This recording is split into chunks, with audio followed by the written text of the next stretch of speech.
Português para concursos. Verbo, curso de verbo. Falaremos hoje de vozes verbais, aula de número 6. Pessoal, é um conteúdo daqueles, que eu já aviso de antemão que vocês podem achar difícil. Sabe por quê? Porque não tem, às vezes, como professor, fazer um omelete sem quebrar os ovos. Aliás, não existe, não tem como fazer um omelete sem quebrar os ovos. Eu vou falar já de sujeito, já tenho falado, Lá no curso de pronome já falei de sujeito. E hoje eu vou aprofundar ainda um pouco mais. Qual é a intenção aqui? Começar a falar do assunto para quando chegar lá em termos da oração e análise sintática, vocês já saberem alguma coisa a respeito do assunto. Portanto, não venham parir nos comentários aqui um ET, Tem gente que vem parir um ET nos comentários, ficar brabo. Ah, professor, por que o senhor falou disso? Ah, eu não entendi nada. Pessoal, o que eu aconselho aqui? Anota tudo, Faz o curso até o final, faz as tuas anotações. O que tu não entender não tem problema nenhum. Quando a gente chegar em análise sintática, se você não entender, aí tudo bem. Fiz todo o curso de termos da oração. Aí eu continuo não entendendo. Aí é um problema. Acende-se o sinal de alerta, tá? Então fiquem tranquilos que se vocês não entenderem agora algumas coisas que eu falar, vocês vão entender futuramente. A gente está no curso de classes de palavras, reconhecendo as palavras ainda. Estamos passando por verbo. E voz verbal é um assunto que exige que vocês já saibam o que é sujeito. Não tem jeito. Tá? Mas eu vou colocar, claro, A gente já viu que sujeito de uma forma fácil. A gente já viu que sujeito é o termo que pratica ação. Muitos professores nem gostam dessa definição. Sujeito é o termo que pratica ação. A gente vai ver por que hoje que muitos professores não gostam. Eu não tenho problema com isso, desde que o professor não esconda outras informações do aluno, tá? Então o sujeito também é o termo que pratica ação, conforme vocês estão vendo aqui. Ele é o termo com o qual o verbo concorda. Já estamos falando de concordância, pode ser que seja difícil para vocês. O que é concordar? A gente já viu a questão ali, o gênero, número, grau. Concordar, pessoal, aqui no caso que eu estou falando para vocês, é concordar em número e gênero. Se está no singular, vai ficar no singular. Se o sujeito está no singular, o verbo fica no singular, Se está no feminino, fica no feminino. Se está no plural, fica no plural.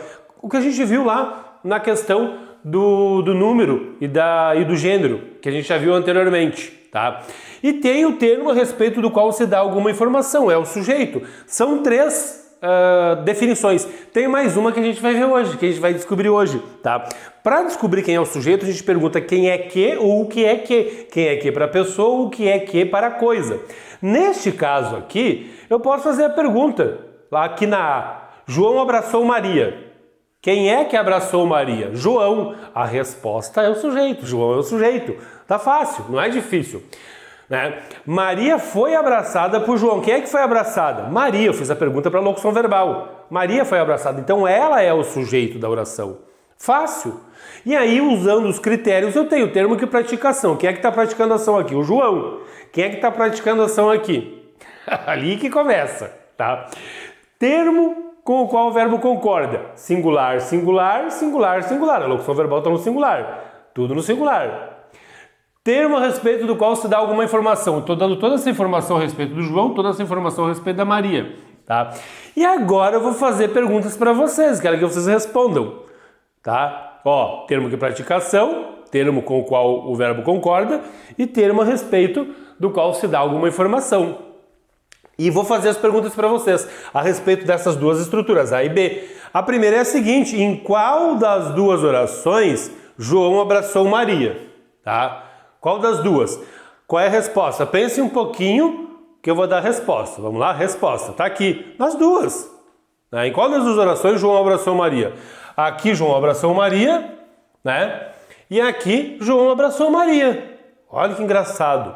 Outra pergunta, tá? Em qual das duas orações João está agindo? Nas duas. João age aqui em cima e João age aqui embaixo. Opa! Agora uma última pergunta. Quem é o sujeito de cada oração? Na A é João e na B é Maria. Opa! Por que esse termo está agindo se Maria é o sujeito? O sujeito não é o termo que pratica ação? Nem sempre, pessoal. Há uma situação em que o sujeito, tá? Ele vai ser ali, ó, o termo que pode sofrer a ação, que é o caso da estrutura B. Na B, Maria foi abraçada por João, ela está sendo abraçada. E o termo que age aqui é esse por João, que a gente chama de agente da passiva, que a gente vai ver lá nos termos da oração em análise sintática. Tá? Por isso que às vezes o aluno acha difícil, mas eu acho que o que eu expliquei não ficou difícil. Aqui João está agindo. Aqui quem está agindo é o João também, porém aqui eu tenho um sujeito e aqui eu tenho um agente da passiva. Tá? A gente chama de agente da passiva. Mas o sujeito aqui, que é Maria, não está sofrendo, não está praticando ação. Ele está sofrendo a ação, tá, pessoal? Portanto, vocês aprenderam hoje também que o sujeito, além de todas as outras definições, é o termo que pode sofrer a ação, com certeza, tá? E aí, pessoal, quando eu tenho um sujeito agente, que é o caso da A, eu digo que eu terei a voz ativa. Quando eu tenho um sujeito paciente, que é aquele sujeito que sofre a ação, caso da B, Maria foi abraçada. Ela está sendo um sujeito paciente. Ela está recebendo a ação de ser abraçada. Aí eu direi que eu tenho a voz passiva. Isso é voz ativa e voz passiva. Não me parece um assunto difícil, tá? Os alunos é que meio que se apavoram um pouco, tá, pessoal? Esse quadro que deve ser apreciado com certeza, porque é um assunto muito importante, né? Isso vai perseguir vocês pro resto do curso e cair em qualquer concurso também. Vamos lá para o próximo quadro. Pois bem, existe também, pessoal, vou colocar aqui para que vocês percebam o que eu estou falando aqui. Vou deixar aqui em cima, tá? Existe também essa estrutura, ó, em que diz o seguinte: João e Maria abraçaram-se. Percebam agora que o sujeito, né, que é João e Maria, pratica e sofre a ação. Ao mesmo tempo que João abraça, ele também é abraçado. Ao mesmo tempo que Maria abraça, ela também é abraçada, tá? Então não é difícil de vocês perceberem que aqui em cima o sujeito pratica e sofre a ação. Já aqui embaixo na D, cortou-se com a faca, né, ele pratica a ação nele mesmo. Ó, cortou-se com a faca. Alguém se cortou e cortou ele mesmo, né, com a faca. Percebam, pessoal, que aqui em cima eu tenho voz reflexiva, que a gente chama. E reflexiva porque se reflete, ele abraça e é abraçado. Recíproca, porque está sendo recíproca. Não é um conteúdo difícil. Quase não cai também, tá? Depois eu vou mostrar para vocês como é que cai isso aqui. Por hora eu quero que vocês saibam a diferença aí das vozes. Essa é uma voz reflexiva, recíproca. E aqui embaixo eu tenho a voz só reflexiva, tá? Essa é reflexiva recíproca e essa é só reflexiva, né? A explicação eu acho que tá boa, né? Vocês entenderam? É isso mesmo, tá? Então nós temos aí A, B, C e D. E as vozes na língua portuguesa, as vozes verbais, são essas aqui, ó. Voz ativa, o sujeito pratica a ação verbal, como a gente viu. A voz passiva, o sujeito sofre a ação verbal. A voz reflexiva, o sujeito pratica a ação nele mesmo. Mas nós temos na voz passiva mais duas, a analítica e a sintética, que agora a gente vai ver. E aqui na reflexiva nós temos a recíproca. O sujeito pratica e sofre a ação verbal. Temos 3 vozes, 1, 2, 3, mas 6 estruturas. 1, 2, 3, 4, 5, 6. E a gente vai ver cada uma delas a partir de agora. Vamos lá para o quadro, próximo quadro. Voz ativa, que é mais fácil, é tão fácil que nem cai em concurso, né? Ela tem uma estrutura muito própria. Sujeito, verbo, complemento do verbo, e o sujeito vai estar sempre agindo.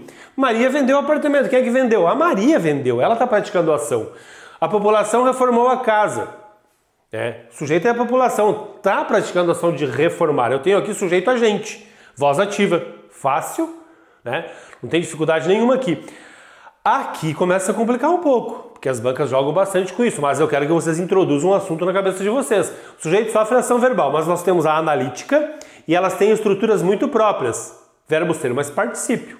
A voz analítica, o sujeito vai estar sofrendo ação e vai ter sempre um verbo ser mais um particípio. O apartamento foi vendido por Maria. Percebo que agora o apartamento está sofrendo a ação de ser vendido. E é o sujeito, um sujeito paciente. E a Maria está vendendo, que é o agente da passiva que a gente vai ver depois, né? E aqui embaixo nós temos a casa foi reformada pela população. O que é casa? É sujeito e sofreu a ação de ser reformada. Quem está agindo é a população. Por isso que eu tenho aqui voz passiva analítica. Verbo ser mais particípio, tá, pessoal? Dá para perceber, sujeito paciente. Na sintética, tem uma estrutura muito própria também. É verbo mais ser, e esse ser a gente chama de pronome apassivador, porque está na voz passiva, por isso que é pronome apassivador, tá? Como é que eu coloco essa estrutura? Vendeu o seu apartamento. Percebam, pessoal, que aqui em cima o apartamento é sujeito. E quem é o sujeito aqui embaixo? O que vocês acham? Ó, vendeu-se o apartamento, tá? Aqui embaixo tem reformou-se a casa. Aqui em cima a casa é sujeito. Todos os pacientes. Quem é que é sujeito aqui embaixo? Isso é muito importante de vocês observarem. Sabe por quê, pessoal? Porque as bancas vão cobrar de vocês. Esse ser a gente chama de pronome apassivador, porque eu consigo apassivar, tá? Só que ela é sintética. E aqui é analítica, verbo ser mais particípio. Esses nomes é bom vocês gravarem. Aqui embaixo eu tenho o apartamento como sujeito também e a casa como sujeito, tá? Se é sujeito aqui na analítica, verbo ser mais particípio, será sujeito também aqui na sintética. Eu só coloco um pronome ser depois e continua sendo sujeito. Perceba que eu consigo passar a sintética para a analítica. Ó, vendeu seu apartamento, já tá lá, tá ali, ó, o apartamento foi vendido. A casa foi reformada, ó, reformou-se a casa foi reformada. Eu consigo fazer a transposição, a passagem da analítica para a sintética e da sintética para a analítica. Isso é um dado muito importante, tá? Isso é um dado muito importante que vocês vão ter que perceber. Sabe por quê, pessoal? Porque essa estrutura aqui pode confundir vocês. O que eu quero mostrar aqui, ó? Que vocês cuidem desse C lá, ó. C. Tem que cuidar muito daquele C ali. Olha o que eu tenho aqui. Isso aqui a gente já viu. C é pronome apassivador. Eu tenho aqui o quê? Uma sintética, verbo ser, verbo mais ser, que é pronome apassivador. Essa é a estrutura que a gente viu. E existe essa estrutura porque tem as funções do C na língua portuguesa. As bancas gostam de jogar com isso. C igual índice de indeterminação do sujeito. É outro C. Olha que parecida. Reclama-se do lixo. Precisa-se de empregado. Parece a mesma coisa, porém, se vocês perceberem, tem um D aqui. O D é preposição. Tem um D, o D é preposição. Eu coloquei de verde. E aqui está em vermelho, tá? O que eu quero dizer para vocês? Que se eu colocar na voz passiva, ó, o apartamento foi vendido, a casa foi reformada. Se eu colocar na voz passiva analítica, a sintética para a analítica, eu vou obter êxito. Ficou bonito, vendeu o seu apartamento, o apartamento foi vendido. Reformou-se a casa foi reformada. Agora aqui, reclama-se do lixo, do lixo, começa com a preposição do lixo é reclamado. Precisa de empregado, de empregado é precisado. Eu via sentido nisso aqui quando comecei a estudar, mas agora não vejo mais. Espero que vocês não vejam, né? São estruturas diferentes. Aqui está em verde. Prestem atenção, ó, aquele do lixo e esse de empregado, que está ligado aqui ao que está em azul, que é o verbo. E nesse Cs, porque são Cs diferentes, tá, pessoal? O que eu tenho aqui é um C, índice de indeterminação do sujeito. Se está indeterminando o sujeito, o sujeito é indeterminado. Isso aqui não é sujeito, porque está indeterminado. Isso aqui é o objeto direto que a gente chama, está precedido ali de preposição. Aí esse C é índice de indeterminação do sujeito, não tem sujeito, o sujeito está indeterminado, tá? É diferente dessa aqui, eu não consigo passar para outra voz. E vai acontecer o seguinte, olha o que acontece. Aqui a gente vai usar essa definição do sujeito, termo com o qual o verbo concorda. Termo com o qual o verbo concorda, tá? Em número, plural, plural, singular, singular. O que vai acontecer aqui se eu passar essa palavra para o plural e essa para o plural? Eu vou colocar apartamento no plural. O que vai acontecer? Os apartamentos é sujeito, o verbo vai para o plural também. Vendem-se apartamentos. Porque é sujeito, o verbo tem que concordar com o sujeito. Se eu colocar casa no plural, o verbo vai para o plural também. Reformam-se casas, porque se é pronome apassivador, a gente já viu tudo isso. A casa é sujeito, o apartamento é sujeito. Agora aqui embaixo, ó, pronome apassivador, voz passiva sintética, com certeza. Agora aqui embaixo, se eu colocar isso aqui no plural, o que vai acontecer? O verbo vai continuar singular, não vai para o plural. Por quê? Porque dos lixos não é sujeito, não precisa concordar, é objeto direto. Por que o verbo vai concordar com o objeto direto? O sujeito aqui está indeterminado, não sei quem é. Eu sei que alguém reclama, mas não sei quem é. Tá, pessoal? Por isso que não vai para o plural. A mesma coisa aqui, se eu colocar de empregado no plural, vai ficar de empregado está no plural e aqui fica no singular o verbo. A mesma coisa, tá, pessoal? Então, bastante cuidado, são estruturas parecidas. O que eu quero de vocês agora é que vocês vejam essa estrutura e vejam se tem uma preposição depois do C. Tem uma preposição depois do C? Opa, acende-se um sinal de alerta. Essas não tem preposição. Eu consigo passar com certeza, tá? Então, só o que eu quero de vocês agora, que a estrutura é parecida, que vocês vejam se tem uma preposição depois desse C. Tá bom? E temos a voz reflexiva, pessoal. O sujeito pratica a ação nele mesmo. O menino cortou-se com a tesoura. Fácil, né? Ó, quem sofreu a ação de cortar? O menino. Quem praticou a ação de cortar? Também foi o menino, tá? Então eu tenho voz reflexiva aqui, tá bom? Ó, C aqui é pronome reflexivo, também é importante falar para vocês. Lá era C, era pronome passivador. Aqui, o que é? É um pronome reflexivo e tem o C, índice de determinação do sujeito. Pessoal, tem uma aula só para as funções do C, tá? O C pode ser, é que nem o que na língua portuguesa, pode ser um monte de coisa. Mas vocês estão aprendendo que tem 3 tipos de C. Pronome passivador, índice de determinação do sujeito e C, pronome reflexivo. Volta a aula, essa é uma aula que tem que voltar e rever, tá? E nós temos a voz reflexiva recíproca, sujeito pratica e sofre ação. Olha o exemplo. João e Maria abraçaram-se, falei lá no início. Esse sim é pronome reflexivo recíproco. Dá para perceber quem sofreu a ação de abraçar? O João e a Maria. Quem praticou a ação de abraçar? O João e a Maria. Mesma coisa, tá? Então é recíproco aqui. Reflexiva, recíproco. Essa não é difícil, tá? Difícil é aquilo que eu estava falando para vocês. Agora aqui, muita atenção. Aqui é uma parte muito importante para a vida de vocês. Porque essa questão de voz, a voz é a categoria gramatical que mostra, né, na língua portuguesa se o verbo praticou ou sofreu ação. E como ele sofreu essa ação, né? Como ele praticou. Então, o que eu posso dizer para vocês é que é um conceito gramatical e estrutural. Por que gramatical? Vou perguntar quem sofre ação, quem pratica ação, tem concordância, aquilo tudo que eu estava explicando para vocês. Por isso que é gramatical. Mas é estrutural porque tem uma estrutura muito própria, pessoal. A banca vai colocar as estruturas para vocês vão se confundir. Ó, o que eu tenho ali? Passiva analítica, verbo ser, mas particípio. Passiva analítica. Tá sofrendo ação? É a passiva analítica. Passiva sintética, verbo ser, que é pronome passivador. Verbo mais ser, desculpe, que é pronome passivador. E a reflexiva, verbo mais ser, que é pronome reflexivo. Olha essa estrutura aqui. A banca coloca lá e o aluno João cortou a própria mão, a recíproca. Ele se cortou. Reflexiva. Ele se cortou? Não, pessoal. Não é. Tem a questão semântica, né? Mas tem a estrutura. Tem pronome ser, tem locução verbal nessa estrutura aqui? Não, não tem. Então tá na voz ativa.